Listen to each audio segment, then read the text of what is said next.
Alright. Hold up. Let me pull up. This is the video, y'all. We're gonna watch, y'all. This is the video we're gonna watch. It's on, because I don't know what to do today. So I just looked up random things I could do. And then I thought, like, I could react to a video, see if I could survive in a zombie apocalypse. So, like, I know I'm 1 minute late. I know I am. I know I am. I know I am. Why does it say, hold up,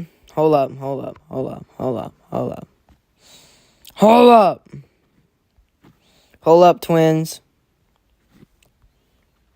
Let me check and see if I'm live. Happy Friday. Let me check and see if I'm live. Happy Friday. We good, y'all. Let me check and see if I'm live. Happy Friday. We good, y'all. Let me check and see. We're good. All right. There's more. All right, 48%, y'all. We can roll with that.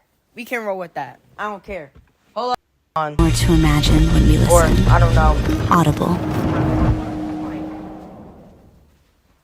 Excursions have been absolutely top-notch. Highlight for this cruise has been Burana. We hadn't ever been before, and I fell totally in love with it. It was heaven as far as I was concerned. Doge's Palace without any queues. It was a wonderful experience. Got to see all the big attractions. The visit to the Basilica. Oh, that was Wonderful. Yeah. St Mark's Basilica, which was opened up specially for us.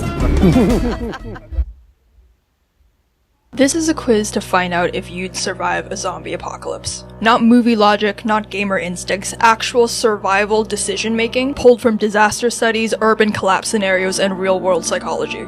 It's 28 questions long. Some of the questions are easy, most of them are not. For each of the questions, you get 4 options to pick from, and I'll tell you the right answer and explain why the others most likely will get you killed. As we go through the quiz, you should keep track of your score. You get 1 point per correct answer. And at the end, I'll tell you whether or not you'll last. So before we begin, I'm going to give you some context as to this world and also the scenario so that you can make informed choices. So this quiz, right, this scenario, it uses classic slow-moving zombies. So like classic infection type zombies with moderate hearing and smell. They have poor eyesight, especially in low lighting.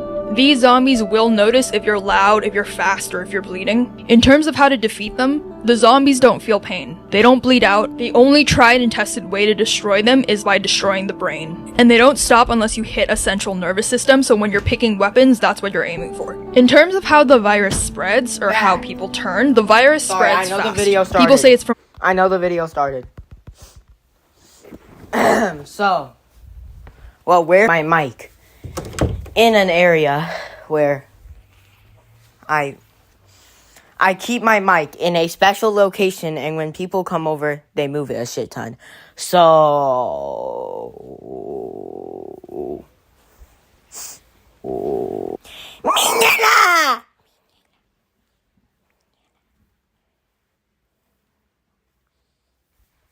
Yeah, I know this is just the Walking Dead jit.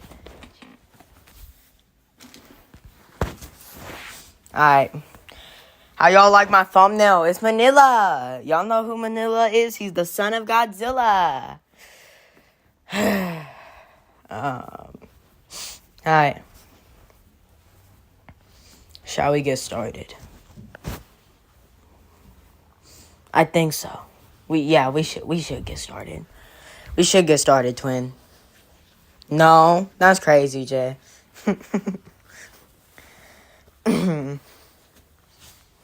Y'all finally reunite, bro. Check out my music gang. Alright, twin. Oh, wait, hold on. It has add as moderator. Standard moderator. Alright, we good now. Anyone who wanna frickin' be my mod? I will let you. Go to channel.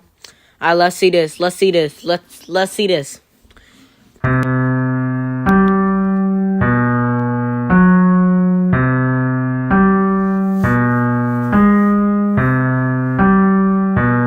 I can already tell this is about to be some reacting. This gonna be some dark hip hop or or like some trap music, some trap. I think it's gonna be trap. So far, it sounds good though.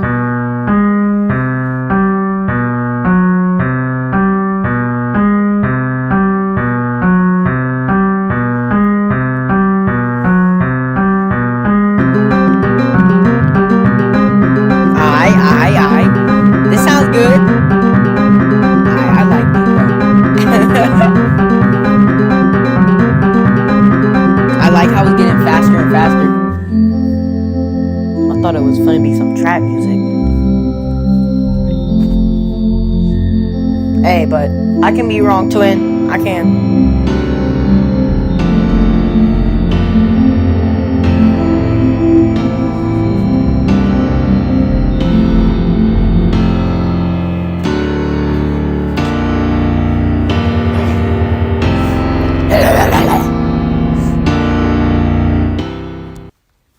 So do you just make piano?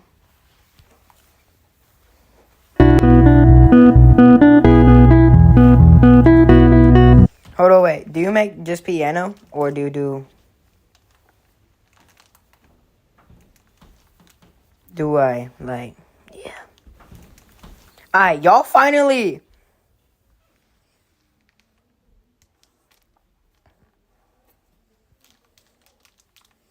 Alright. Twin, so like, hold up. I forgot to put my phone on freaking whatever mode. Alright, twin. You're releasing more songs later. I would like to hear them. Misto. Alright. Bro, y'all finally reunite. FNAF Creeper. Bro. I had that Twitch channel, you know, Anterwat makes things that suck. That's a long ass name, G. Bro, you're that dude who Anterwat, you are the FNAF Creeper, you are the freaking dude who is friends with this dude on like Xbox. Because remember when I said I purposely asked that because I knew like Anterwat's gonna be doing the stream, so.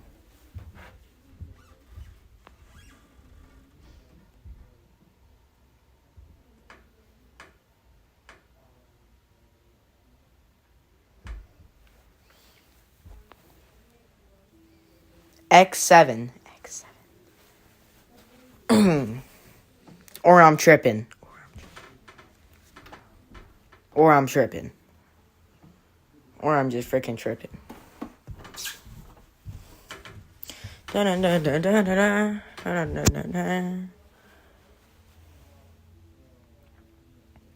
Alright, Unc. Why do I call it? Bro, I call everyone Unc no matter what if they're freaking... Bro, I gotta delete this live, bro.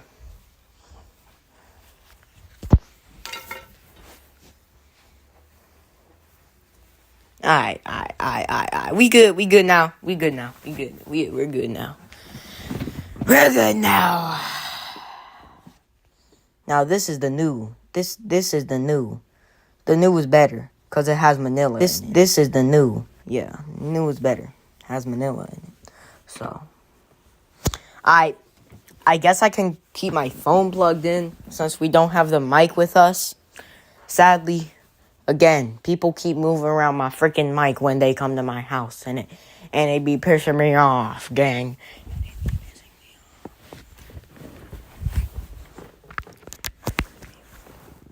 All right, let's react to this, twin. At Byberg, we've done the homework so you don't overpay for business insurance. In fact, you can save up to... This is a quiz to find out if you'd survive a zombie apocalypse. Not movie logic, not gamer instincts, actual survival decision making pulled from disaster studies, urban collapse scenarios, and real-world psychology.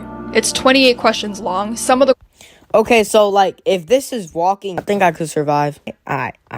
questions are easy, most of them are not. For each of the questions, you get 4 options to pick from, and I'll tell you the right answer and explain why the others most likely will get you killed. As we go through the quiz, you should keep track of your score. You get 1 point per correct answer. And at the end, I'll tell you whether or not you'll last. So before we begin, I'm going to give you some context as to this world and also the scenario so that you can make informed choices. So this quiz, right, this scenario, it uses classic slow-moving zombies. So like classic infection type zombies. Alright. I think my mic was right here. It was right here, twin. Twin, it was right here. It was right here, twin. I'm gonna turn this into a video as well if y'all don't mind. So, alright. Say hi to YouTube for me. With moderate hearing and smell. They have poor eyesight, especially in low lighting. These are so this I'm gonna start it from the beginning just because I'm making this into a YouTube video now. Yo, what's going on, everyone? Welcome back to another amazing video. Today we're gonna be reacting to zombie survival quiz. Most people chose wrong. Shall we start it up? Yes, we can. We will start it up right now. Right now, twin. This is a quiz to find out if you'd survive a zombie apocalypse. Not movie logic. Okay, now I know I said this in the live stream, but I'm talking about like to the video now. If you want to watch the live stream for the people who are watching the video, it is literally my latest live stream, which is not gamer instincts, actual survival decision making pulled from disaster studies, urban collapse scenarios, and real world psychology. It's 28 questions long. Some of the questions are easy, most of them are not. For each of the questions, you get 4 options to pick from, and I'll tell you the right answer and explain why the others most likely will get you killed. As we go through the quiz, you should keep track of your score. You get 1 point per correct answer. alright. 1 point per correct answer. So I'm gonna put this on my paper. I'm gonna do a line down, and I'm gonna do right. Let me keep the answers. Alright. Yeah. Final marking, I guess. Marking. Final marking. Let's get it. And at the end, I'll tell you whether or not you'll last. So before we begin, I'm going to give you some context as to this world and also the scenario so that you can make informed choices. So this quiz, right, this scenario, it uses classic slow-moving zombies. So like classic infection type zombies with moderate hearing and smell. They have poor eyesight, especially in low lighting. These zombies will notice if you're loud, if you're fast, or if you're bleeding. In terms of how to defeat them, the zombies don't feel pain. They don't bleed out. The only tried and tested way to destroy them is by destroying the brain. And they don't stop unless you hit a central nervous system, so when you're picking weapons, that's what you're aiming for. In terms of how the virus spreads, or how people turn, the virus spreads fast. People say it's from bites, maybe blood. It's not airborne as far as we know, but if someone gets it, they turn fast. To give you some context of you live in an urban area with 2 other people, so it's like a medium-sized city, pretty densely populated area with like the infrastructure of what you get in an urban area. So public transport, accessible supermarkets, roads, etc. I hope you took some notes or you remembered those facts because they may or may not be relevant in deciding what you'll do. So again, I'll set out each question in turn and then the options, and I'll give you a couple of seconds to pick your answer. I'll tell you the right answer after each question and give you an explanation as to why that's the right answer. Feel free, obviously, to pause the video to take more time if you need it, and most importantly, keep track of how many answers you get right or wrong for your final score at the end. And without further ado, let's begin. So you've just confirmed it, it's a zombie outbreak. You live in the 2nd floor apartment in a medium-sized city, and it's the first 10 minutes. What do you do? Option A, leave immediately by car and head towards the countryside. Option B, grab a backpack and head on foot to the nearest supermarket. Option C, wait a bit, gather information, and then leave before nightfall. Or option D, stay put and begin fortifying your home. Alright. So why would I pick but sound attracts them? B.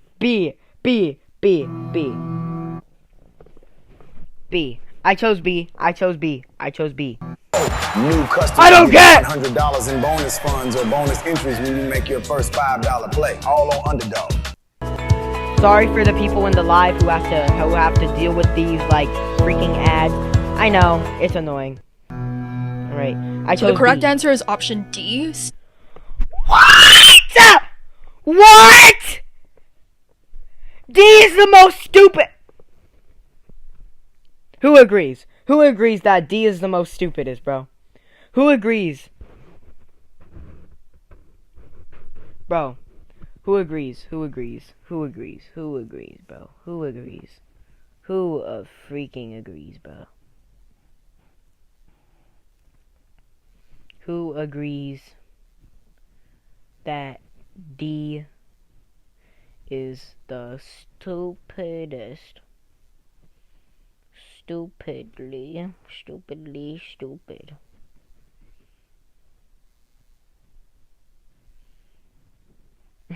Exactly, twin. It's like, bro, D is so, alright, so I got that wrong. I got that wrong.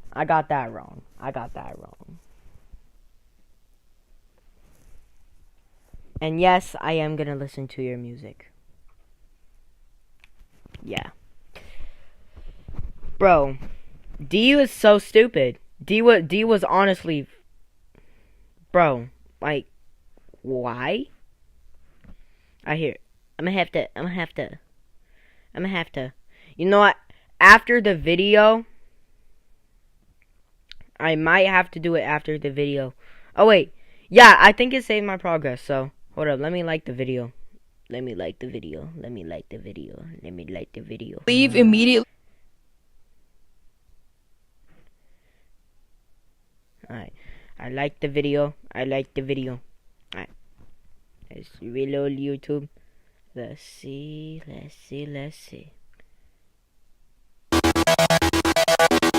Alright. Yo.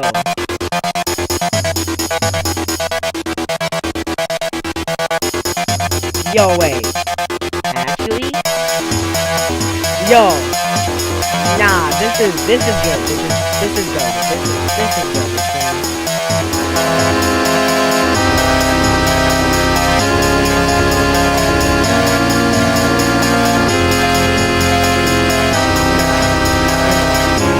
I could freestyle over this, but I'm not done.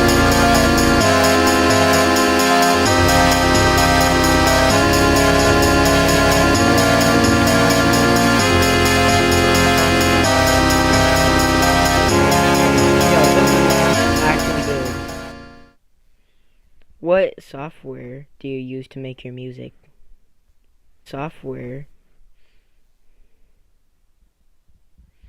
Yeah, what software? What software do you use?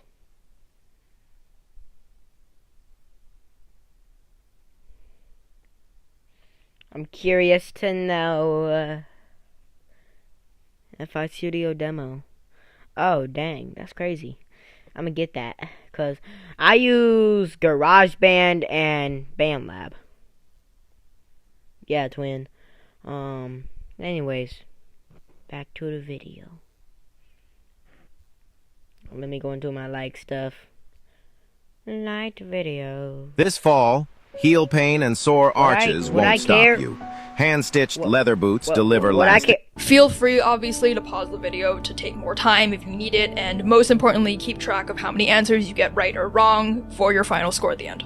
And without further ado, let's begin. So you've just confirmed that it's a zombie outbreak and head towards the countryside. Option B and D, stay in the first wave is often. The answer is option D, stay put and begin fortifying your home. So the reason that this is the right answer is because leaving in the first wave is often one of the riskiest things that you can do. During the first wave of an outbreak, infrastructure breaks down basically instantly. The roads are full of accidents and abandoned cars, emergency services are overwhelmed or completely gone, and if you're in a vehicle, you're likely gonna get stuck. And if you're on foot, you're probably gonna be exposed. Another reason to stay put is because you have more control at home. You know your layout, your entry points, and what you have at home. You're able to block doors, ration supplies, and also reduce noise. All in all, staying put has fewer variables and more you can control, and there's also just less visibility to the outside world and its threats. Public spaces during this time are basically chaos zones because supermarkets and gas stations are early hotspots for violence, looting, infection spread. The majority of people that die early in disaster events do so because they go out thinking that they can grab more supplies. Another reason to stay is because waiting often gives you more information. In the next 12 to 48 hours, you'll learn what's happening, where to go or avoid, and whether there's an organized response. And so people who leave immediately often walk into blind danger. The only exceptions where leaving might be the right choice is if your building is actually compromised, like if there's an infected person inside and there's no way to secure it, or if you have a clear escape plan with pre-packaged supplies and like a safe destination, or if you live somewhere that's completely indefensible. So for example, there's a glass storefront, or you're on the ground floor, or if there's wide entry points. But other than that, the safest thing to do is to stay and fortify and wait. So you've decided to stay put and ride out the first wave in your apartment. You've locked the doors, you've pulled the curtains, and you've confirmed it's a real outbreak. What's the smartest next move? Option A, start moving heavy furniture to block entry points. Option B, fill bathtubs, sinks, and pots with clean water. Option C, inventory your kitchen and make a ration plan. Or option D, turn on the news and call your loved ones for updates. Inventory your kitchen and make. They have bad vision. They're not. It's not like they're gonna break. I just The correct answer is option B. Fill all possible. What? Alright. That's reasonable. That's reasonable. But now I'm just thinking I'm fucking stupid. Containers with clean water. So the reason this is the right answer is because in disaster scenarios, especially when infrastructure is unstable, water is often one of the first systems to fail. City water might stop flowing or become contaminated within hours of an outbreak. And since you're at home and you have a bathtub, bathtubs can act as large reservoirs for washing or flushing, and pots, bottles, and kettles are drinking water reserves. Because the power might cut out at any time, this is definitely the most important thing to do, and you should fill any container while the water pressure is still on. So why are the that's actually reasonable. That's reasonable. Other options not correct? So option A, if you barricade, this is important, but time-sensitive utilities come first. For option C, ration planning, again, this is smart, but no food is a problem in 3 days, while no water is a problem in the first day. And option D, turning on the news and calling your loved ones, that sounds useful, but communication noise risks attention, and you can also gather that information after securing the basics. Okay, so it's 15 minutes in, containers are full, the pressure is dropping, the power is still on, but it could cut out at any moment. What's the smartest next move? Option A, inventory food in order of perishability and set ration sizes. Option B, stand on the balcony to gauge how many people are on the street. Option C, drag a bookcase against your front door for extra bracing. Or option D, write a visible note on your front door saying, alive inside, uninfected, in case help comes. Robinhood Gold offers one of the highest, I know I'm gonna sound freaking stupid, but D. APYs available. D. Sign up for D. Robinhood Gold now. Actually, no, wait, If I'm a not Bitcoin stupid was for the that. size D. of a quarter, D. all D. 21 million of them D. would fit inside D. a single shipping D. container. D. But to fit I'm choosing D. I'm choosing D. That's my locked-in answer. So the correct answer here is option A, inventory and ration food. Of course! As soon as I don't pick A, I picked A for the first one. So the reason that this is important is because a calorie plan prevents panic eating and also using fridge power while you still have fridge power. Option B is incorrect because this makes you a visible target. Your silhouette against the sky is bait for both infected people and opportunistic survivors, and it's not worth the risk this early. Option C, bracing the door, is not wrong, but it's slightly premature. You're still going to want flexibility to move between the rooms and also possibly scavenge from your neighbors or adjust sound or light control. And option D, the front door note, this might emotionally feel smart, but ultimately it's a liability. This is because it draws attention to your apartment and it also gives away the fact that someone is alive inside and likely with resources. It also just increases your— Yeah, but like, can the zombies read? I bet not. I bet as soon as they become corrupted, they just become fucking stupid. Risk of being targeted by desperate people, and there's no guarantee who I don't care if I reads say these the notes. F-bomb. So you're an hour into the outbreak, the supplies are counted, you share the space with your two flatmates. What's the next priority? Option A, establish a silent alert or knock code for movement inside the flat. Option B, cook a large hot meal before the gas or electricity dies. Option C, assign one person to sit by the peephole and watch the hallway. No guarantee who reads this note. So you're an hour into the outbreak, the supplies are counted, you share the space with your 2 flatmates. What's the next priority? Option A, establish a silent alert or knock code for movement inside the flat. Option B, cook a large hot meal before the gas or electricity dies. Option C, assign one person to sit by the peephole and watch the hallway. Or option D, start binge charging every device you own. This is hard. Guys' opinion first. What do y'all think? What do y'all think? What do y'all think? What do y'all think? What do y'all think? What do y'all think? What do y'all think? What do y'all think? What do y'all... Wait, listen to the other one. A, I... Alright. Yo, this is low-key testing me, bro. I've already gotten 3 wrong. If I get another one wrong, I am so cooked in this apocalypse, G. like, I'm genuinely cooked. Genuinely cooked. I didn't even see this one. I bet it's longer. Now this sounds like some trap stuff.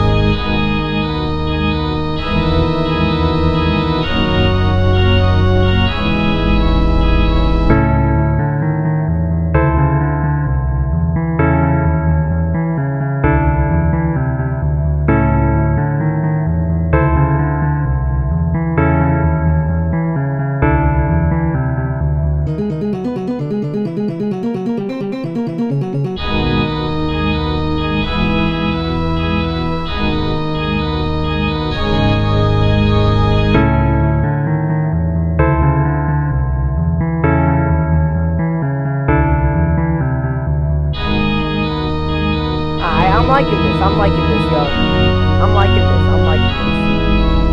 I do, honestly.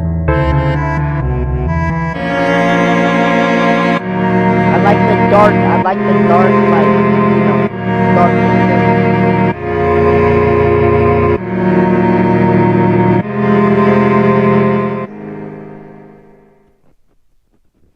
It's good.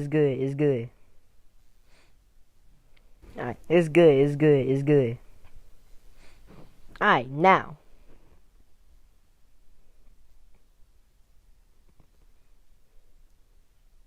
If you're working outside in the cold this winter and you don't want to get frostbite while you're working outside, these gloves might be for you. I'd actually space with your 2 flatmates. What's the next priority? Option A, establish a silent alert or knock code for movement inside the flat. Option B, cook a large hot meal before the gas or electricity dies. Option C, assign one person to sit by the peephole and watch the hallway. Or option D, start binge charging every device. Alright, so I already know that because all the food, so all the hot food, unless you're fucking queso or Nicocavo avocado. But if I'm being honest, queso could just end extinct. So I'm gonna do D, because low-key phones are important. In this type of scenario, phones are important. What you finna do? Train a crow? That'll take too damn long. Device you own. So the correct option is option A, to have a silent alert system. What? 3 A's in a row. 3! Oh my! I have 4 wrong. I have 4 wrong. And watch the hallway. Or option D, start binge charging every device you own. So the correct option is option A, to have a silent alert system. So the reason this is the right answer is because having discipline in how you communicate can stop accidental shouting, accidental noise, and door opens later. Hot food and device charging matters, but all of these other things can wait until rules against loud mistakes, which are potentially fatal mistakes, are put in place. Okay, so you're now 2 hours into the outbreak. Communications are set and it's still quiet outside. What do you do next? Option A, pick one windowless interior room as the fallback or the sleep space. Option B, clear the hallway outside your unit of any loose objects.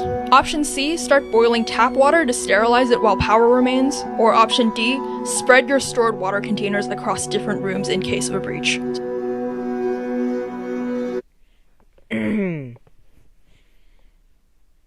Bro, I don't know what to do. I don't know what to do. Twin, I don't know what to do. Alright. How about we go with A, because every single one has been A. So the correct option here is option A. Yes! Let's go! Let's go! I'm surviving this, baby! Let's go!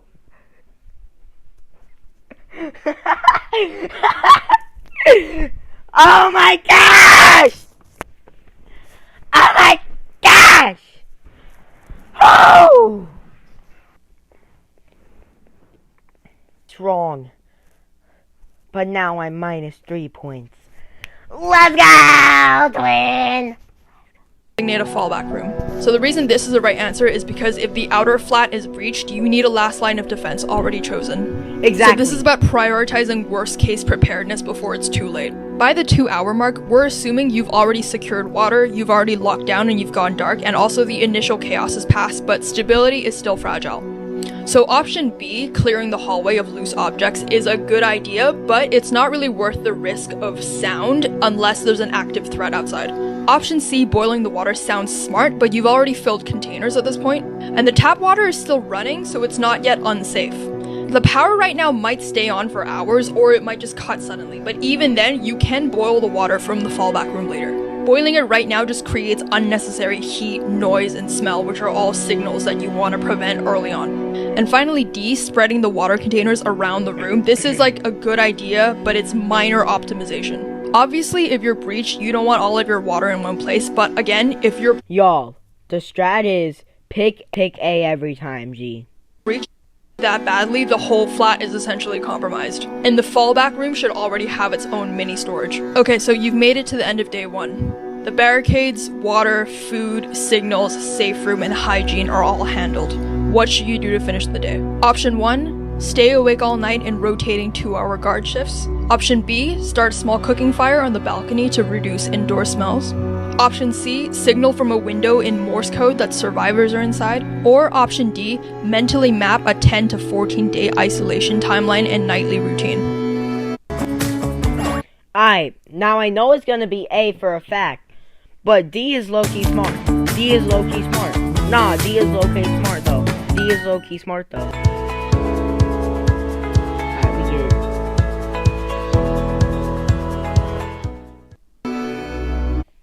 Cause like, D is, in this scenario, twin, if you plan out, is D.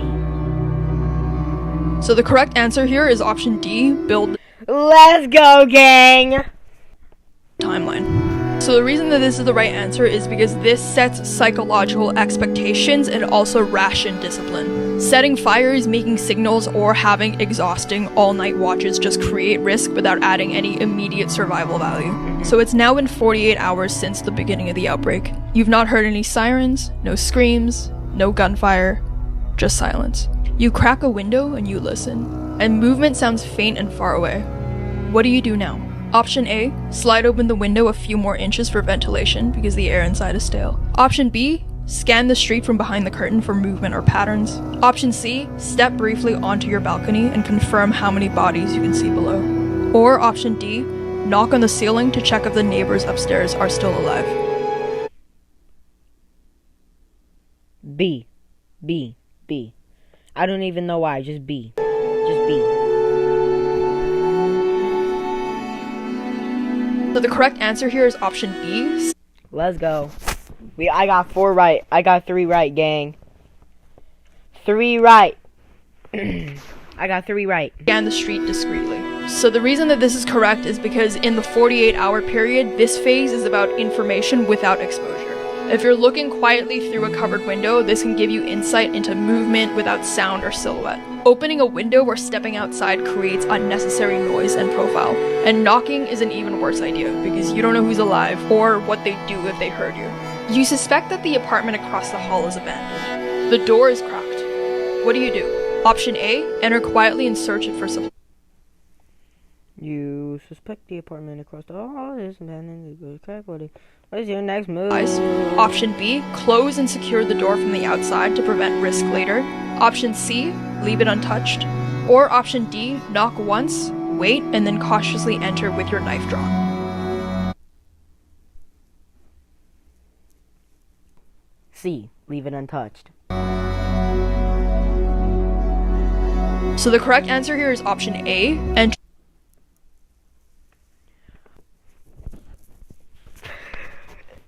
quietly and search. So the reason this is the right answer is because at this point, controlled scavenging is strategic.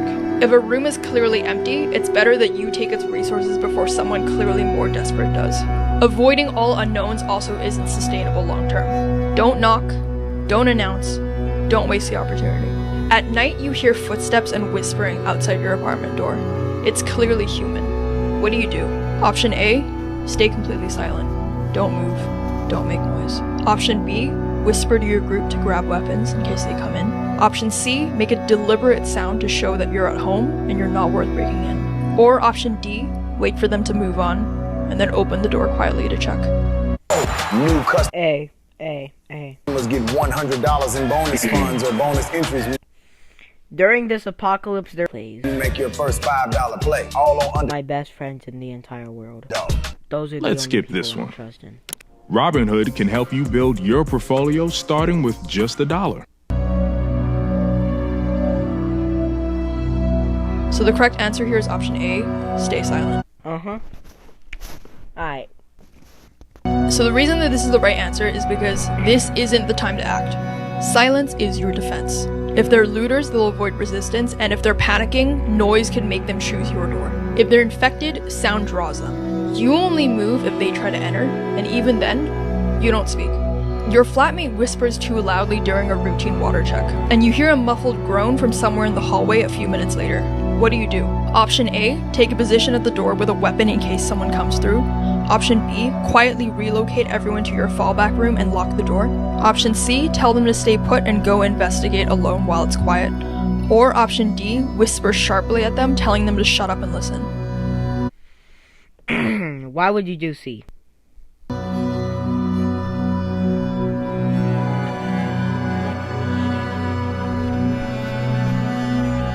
So the correct answer is option B. Yup. Right and wrong is tied. Right and wrong is officially tied. Relocate to the fallout room. Yo, I'm thinking smart now, yo. So the reason this is the right answer is because containment is the protocol here. Fallback spaces exist for this reason. You don't split up, you don't go hunting, and you don't escalate anything. This is defensive discipline. Move to the stronghold and listen. If nothing happens, then you wait. And if something breaches, you're ready. You overhear a broadcast on a still working radio. Evacuation might be happening 6 miles away at an old stadium, but you don't have any further details and there's also no schedule. What do? Option A, immediately pack and leave while the streets are quiet. Option B, wait 24 hours to gather more information or listen for updates. Option C, prepare a bag and scout the route before committing. Or option D, ignore it. B. So the correct answer here is option C, which is prepare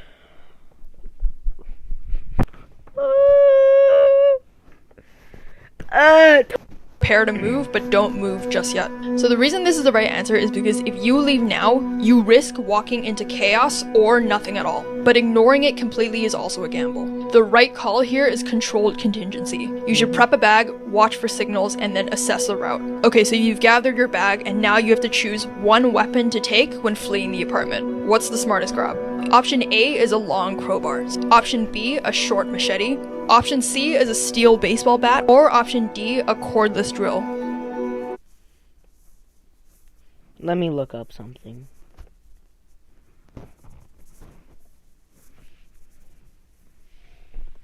Do cordless drills make sound? Yes, cordless. Then it's freaking useless. Well, the batting. That sounds badass. Like, that just sounds badass. This fall, Badass heel pain and itself. sore arches won't stop you. Hand-stitched leather boots deliver lasting. All here is controlled contingency. You should prep a bag, watch for signals, and then assess the route. Okay, so you've gathered your bag, and now you have to choose one weapon to take when fleeing the apartment. What's the smartest route? Option A is a long crowbar. Option B, a short machete. Option C is a steel baseball bat. Or option D, a cordless drill. Okay, so the cordless drill. But the problem is,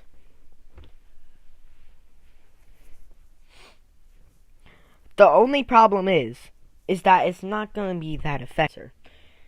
Just to how there's only one answer. And like machete, I'm going to go with machete.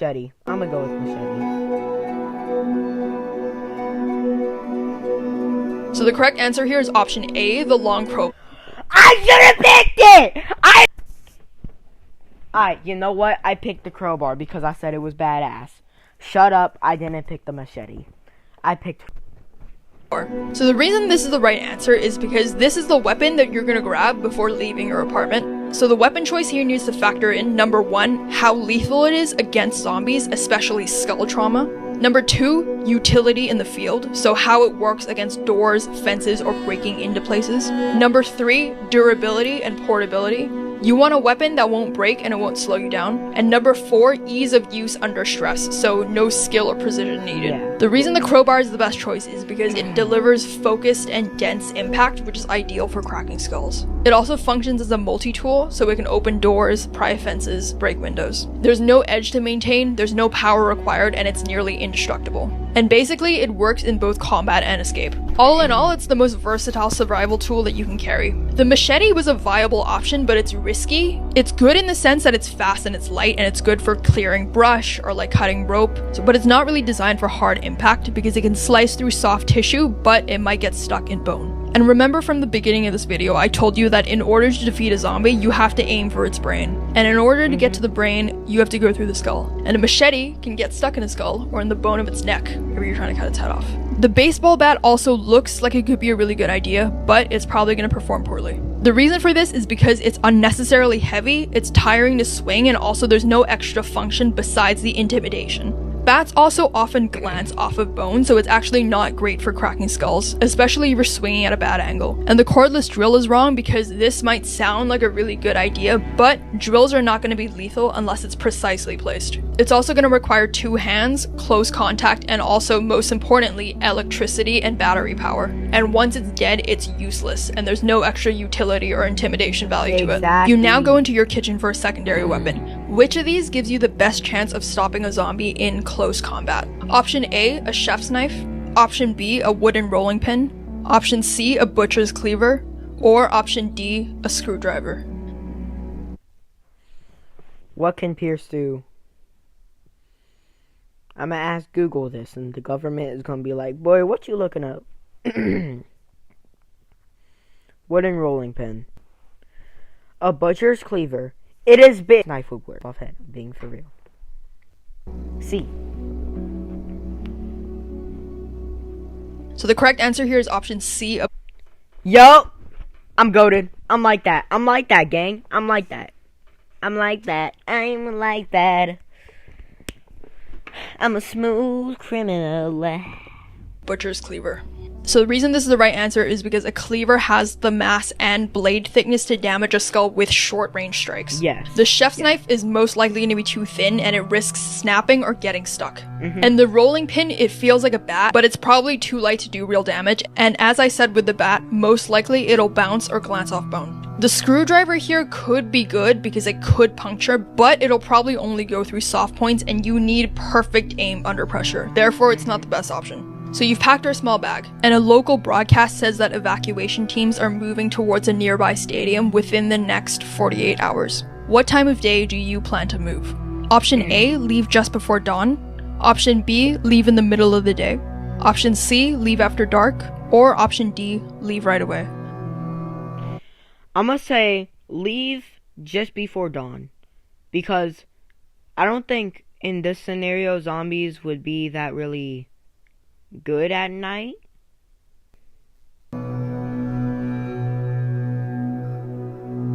A. Opioid addiction gets between you and what you love.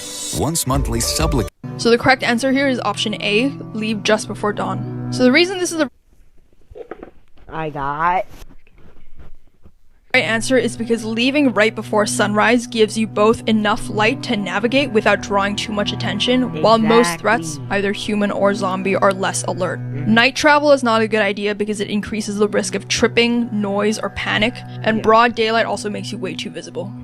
So you've exited your apartment and you're making your way towards the stadium. Before seeing any zombies, you spot a group of 3 scavengers near a parked car. One is searching the trunk, another is standing lookout, and the third is carrying a pipe. They haven't noticed you yet. What do you do? Option A, approach calmly and ask if they've seen safe zones. Option B, stay low and observe from a distance before deciding. Option C, circle wide and avoid contact entirely. Or option D, follow them quietly to see where they're heading. B.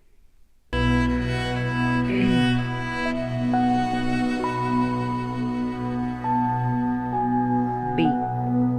So the correct answer here is option C, avoid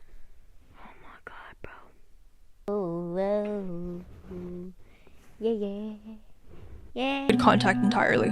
So the reason this is the right answer is because a wide detour keeps your location, your supplies, and your intentions secret. Early survival states that stealth is more important than alliance building. Option A, approaching calmly, is not the right answer because in early outbreaks, strangers are often scared and hyper-reactive.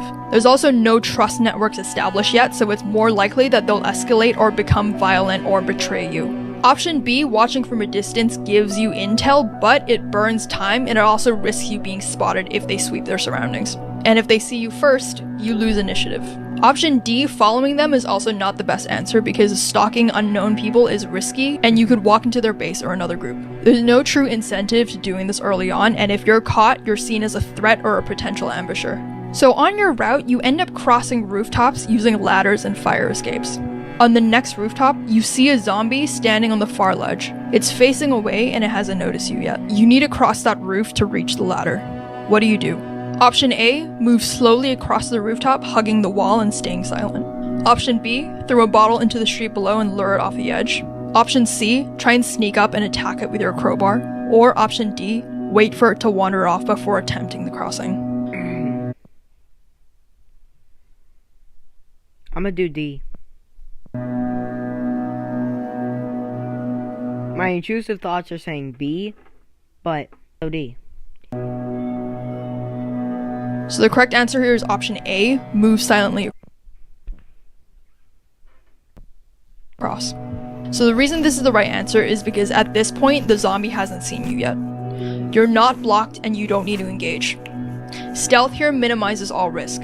Option B, throwing a bottle, could work if you were on the ground, but since you're on a rooftop, sound travels unpredictably and also it could just alert more zombies below. Sneaking up to attack it is also not necessary since it hasn't noticed you yet, and it also puts you in close quarters with no backup plan. Option D is potentially a good idea, but waiting could take forever and it wastes daylight while giving up control. You're cutting through a narrow alley, and about 30 feet ahead, you see a zombie. It hasn't noticed you yet, but it's directly between you and the exit. There's an open side door to your left, a dumpster you could climb, and also a loose pipe on the ground nearby. What do you do? Option A, pick up the pipe and confront it before it gets closer. Option B, go into the side door and barricade it behind you to wait for a better moment. Option C, climb the dumpster, toss a small object away, and misdirect the zombie away from the exit. Or option D, dash past the zombie now while there's still distance. Alright, so what I'm doing is that... Actually, wait, I'll say before the ad. After the ad. Alright.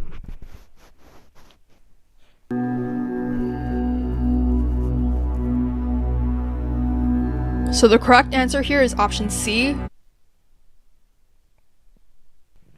Use elevation and misdirection. So the reason this is the right answer is because it has the best combination of both control of the situation and also momentum. Here, you're staying away from the action and you preserve your forward route, but you also don't trigger aggression. And you might be wondering now why a sound distraction is the correct answer in the alleyway, while on the previous rooftop question I said that sound is unpredictable. This is because in the alleyway, you're in a contained space. So there's tight walls and there's short distance, and you can also see the zombie and it hasn't seen you yet. So here you're actually able to direct noise without just hoping that the zombie will react like in the previous question. And you have immediate visual feedback on how the zombie responds. And most importantly, you have escape options, such as a dumpster, side door, or a fallback path. Essentially, sound is a good tool here because it's in a space that's controlled, tight, and you can control. Sound is dangerous on a rooftop in the previous question because that's a high exposure space, because rooftops offer no cover. You can't see what's in surrounding buildings or below you, and a thrown bottle creates echoes, which could travel downward and it could trigger zombies or other people on the street or in nearby buildings. Option A, fighting the zombie, is not the right answer because this is still too risky. You don't know if there are other zombies nearby or what's behind the zombie, and weapon or not, confrontation when you don't need to is high failure rate unless you're cornered. Option B, going to the side door and hiding, is a valid survival option, but you're now stuck in a closed building with its own unknowns inside. There's also no guarantee that the zombie will ever move on. So this option isn't wrong, but it's also not the best option. And option D, sprinting past, is also risky, because one wrong move and you could get grabbed. You turn a corner and you see another survivor. They're alone and they're sitting on a curb. From your first glance, they don't look injured. What do? Option A, approach slowly and ask if they're headed towards the stadium. Option B, cross to the other side and keep walking without making eye contact. Option C, turn back and take a longer route. Or option D, make brief eye contact and nod, and then keep moving. B.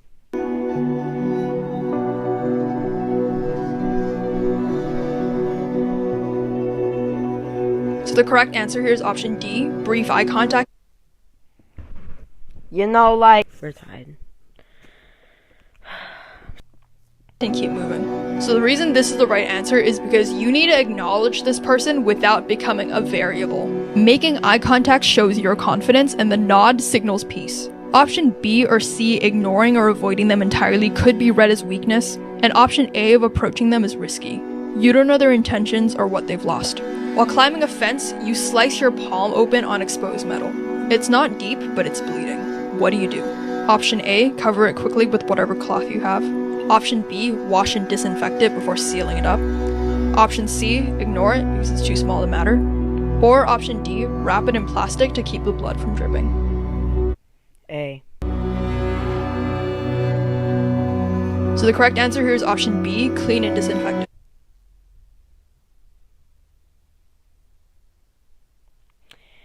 Yeah, I'm starting to think I'm just stupid now, bro. You think? You think? Yeah, I am. Yeah. So the reason that this is the right answer is because any open wound is potentially an infection point, especially if you're touching surfaces or dead bodies. Every small cut matters in an unsanitary environment. And here you're protecting yourself from both regular and zombie-related infections. Insulated hand warmers. Don't wait until it's cold out to grab these. Get them now so that you're actually prepared for what. You find gasoline and a lighter in an abandoned garage. Do you rig a Molotov cocktail for zombie defense? Option A, yes, because it's an explosive distraction and it destroys the zombie on contact. Option B, yes, but only as a last resort. Option C, no, because fire spreads unpredictably and it draws attention. Or option D, no, it's better saved for sterilizing tools. A, but I'm also gonna say B as a last resort. Yes, I can pick two answers. Only on one though. A and D. They're both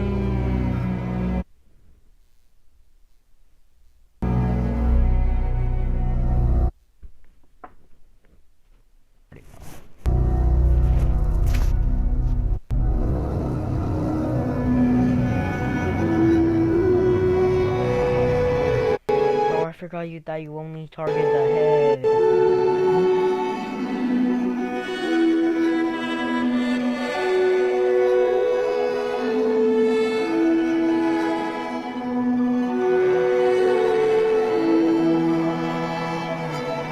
You're taking shelter in the back room of a corner shop when your route was blocked.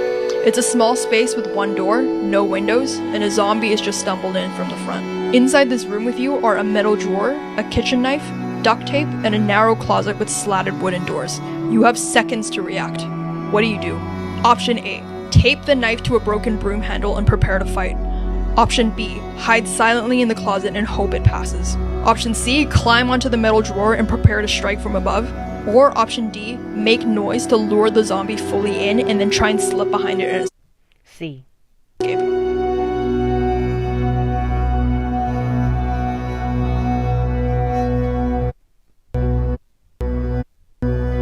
So the correct answer here Alright, so I'm gonna do C.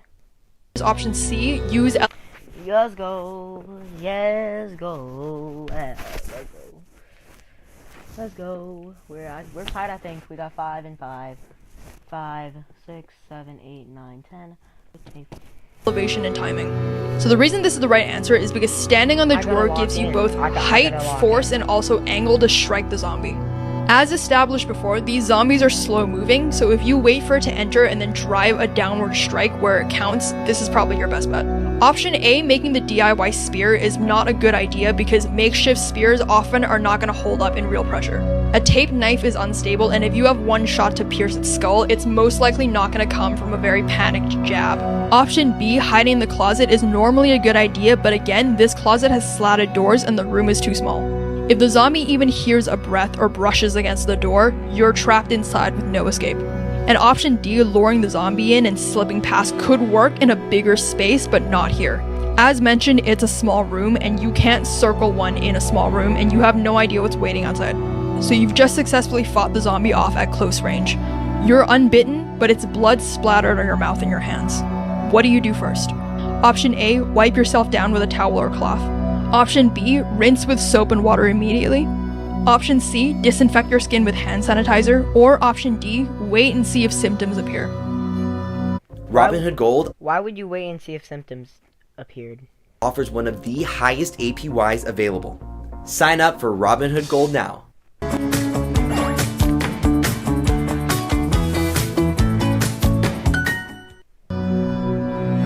I'm gonna do C. Again, C. So the correct answer here is option B, rinse with soap and water. Y'all, I thought of that. B was right. Yeah. I thought that.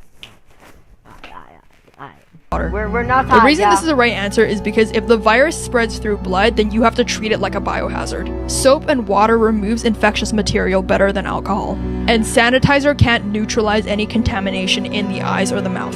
Speed matters here, so waiting to see if symptoms appear is also a terrible idea. So by this point, all of your clean water is gone. You find a puddle of murky water next to a corpse that's clearly been mauled by zombies. What do? Option A, boil the water because heat kills everything.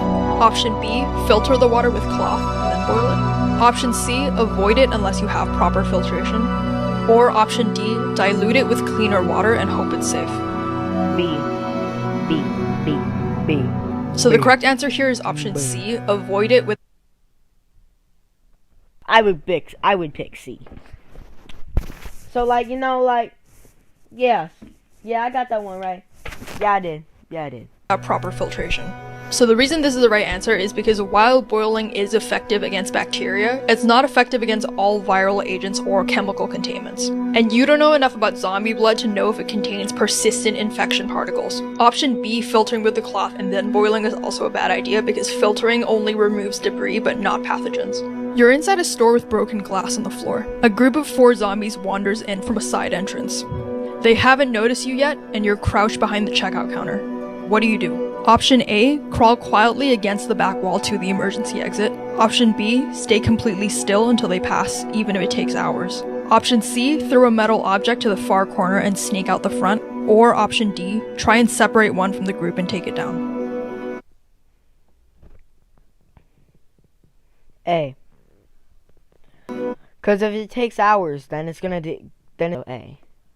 But also, if it takes hours, what if it's already been a day, and the 48 hours is almost up to get to the stadium? So, in that place, A. So the correct answer here is option C, use noise tactically. But there's 4 of them. But freaking 4 of them. The reason this is the right answer is because zombies react to sound, and you don't want them investigating your section of the store. Throwing an object quietly obviously creates false noise distraction, and it also gives you a chance to exit. Option B, waiting, was a valid answer, but it's a gamble on your time. And option A is a bad idea because if you can remember from the scenario, there's glass on the floor, and crawling on glass is just risk. Option D, engaging one, is dumb. You should probably know that by now. You should always avoid confrontation if possible, and remember there's a group of zombies. Other ones will hear. So you continue making your way to the stadium. You're almost there. When you're 2 blocks away from your destination, you realize that someone is quietly following you at a distance. They haven't called out yet. What do you do? Option A, call them out and ask them to identify themselves. Option B, pick up your pace, make several turns to test if they're tracking you. Option C, stop abruptly and wait for them to catch up so you can confront them. Or option D, turn around and start walking towards them to intimidate them. B. B, twin. At Byberg, we've done the homework so you don't overpay for business insurance. In fact, you can save up to 20%. So the correct answer is option B. Let's go. Change your pace and test if they're following you. The reason this is the right answer is because if someone's following you silently, you should never confront them directly. Change your pace and take sharp turns, and if they match you, it's deliberate. Once you establish they are in fact following you, then you can break the line of sight and change direction. Talking to them or walking towards them gives them control, and you need options here that minimize risk. So you've just changed pace and you've made several sharp turns, and they match every move. So now you know they're deliberately following you. You're still 2 blocks away from your destination. What do you do? Option A, duck into a building, break the line of sight, and then exit via a back route. Option B, run the final 2 blocks to lose them and reach the evacuation point as fast as you can. Option C, hide in a shadowed spot and ambush them when they pass. Or option D, shout at them that you know they're following and threaten them to back off. B again. Me. Or whatever. Deliberately following me. Then they're gonna start running too. So A. So the right answer here is option A, break the line of Yup. Yeah. I'm goated. Sight and exit from another route. So the reason this is the right answer is that was zesty as hell. Dang. Breaking the line of sight is power here. Once this person can't see you, you regain tactical control of the situation. Entering a building also gives you many alternate exits, angles, and barriers. And most people that are following you don't expect sudden lateral movement. Most likely they're watching you for forward momentum. And if you break the line of sight, you now have options to either double back, wait it out, or have a more controlled confrontation on your own terms. Option B, running to the evacuation point, is a bad idea because it shows desperation, and more importantly, you're going to lead them to your only safe haven and potentially compromise it. Option C, ambushing them, is also a bad idea because even if you win, you risk injury or noise. And you don't know anything about this person, so it's very unlikely that you're going to control the fight. Option D, threatening them out loud, is also a bad idea because aggressive posturing only works if you have leverage in the situation. Otherwise, you're escalating a situation where that person might feel cornered or it provokes violence. So you've successfully evaded this person and you're now 1 block away from the evacuation zone. A lone zombie is blocking the gate entrance. It's slow, but it's fully alert and squarely in your path. You have a crowbar, a flashlight, a water bottle, and a cracked riot shield that you found earlier. What do you do? Option A, use the riot shield to push it aside and run past. Option B, blind the zombie with a flashlight and strike it over the head with a crowbar. Option C, wait for another person to draw its attention and then move. Or option D, throw your water bottle to the far side of the street and then rush through. B. So the correct answer here is option A, push through with the shield. Alright.